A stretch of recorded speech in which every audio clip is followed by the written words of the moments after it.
This is Joshua. He doesn't look very happy right now, although he really should. You see, he is standing on the very land that God promised to give to his ancestor Abraham's descendants over 500 years earlier. And that's not all. Joshua had just led those descendants in a victorious and a very unusual battle that was held in a little place called Jericho. The battle at Jericho was unusual because, at God's instruction, Joshua and his army walked around the walled city of Jericho once a day for 6 days in a row, and on the 7th day they marched around 7 times.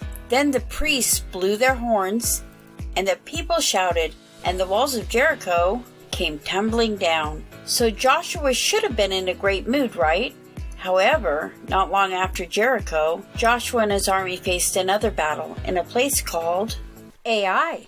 Ai was the next city that the Israelites needed to capture as they took over the Promised Land. Ai was so small that Joshua didn't even send many men to conquer it. However, they were easily defeated, with 36 of their men killed by the soldiers of Ai. When Joshua heard of their defeat, he became very upset. He tore his clothes and threw himself on the ground. Crying out to the Lord, he said, "Lord, why did you bring us all this way here to this land, only to allow us to suffer such a humiliating defeat? Now our enemies will see how weak we are, and they will surely chase us down and destroy us." God replied to Joshua, "Get up! What are you doing laying there on the ground? This happened because the people of Israel stole things that should have been devoted only to me. And until those devoted things are destroyed, you'll never be able to stand before your enemies." In order to find out what devoted things God was talking about, we have to go back to the morning of the 7th day that the Israelites marched around the walled city of Jericho. Joshua got the people together and said, "Look, there's going to be some marching and there's going to be some shouting. Afterward, the walls will come down. And when they do, you must remember that everything must be destroyed as a devotion unto God. Also remember that you are not to touch the gold or silver, for it is to go into God's treasury. And if you do, you will bring destruction upon Israel."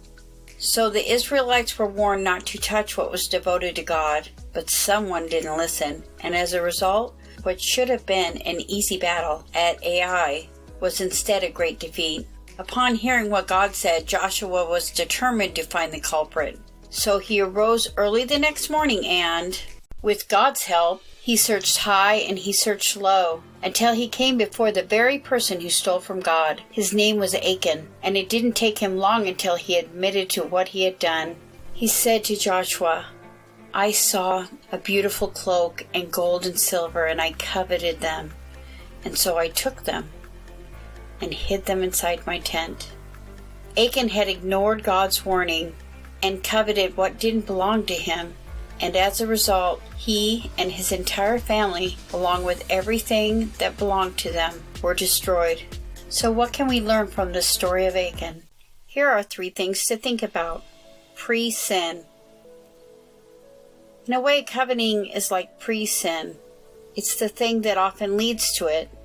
Achan admitted that he had coveted the treasure, and then he took it. We need to think about what we're thinking about, and then adjust our actions accordingly, so that we can be a light in a dark world. The tithe. Jericho was essentially a tithe of the Promised Land.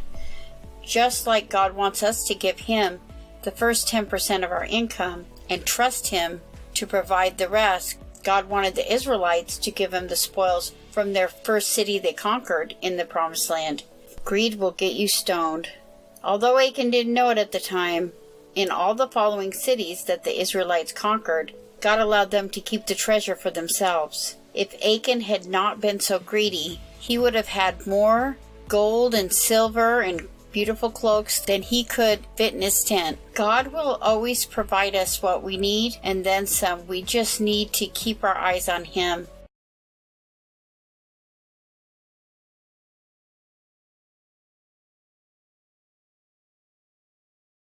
Thank you for watching this video. If you like what you saw, please hit the subscribe button so that you will be informed when I upload future videos.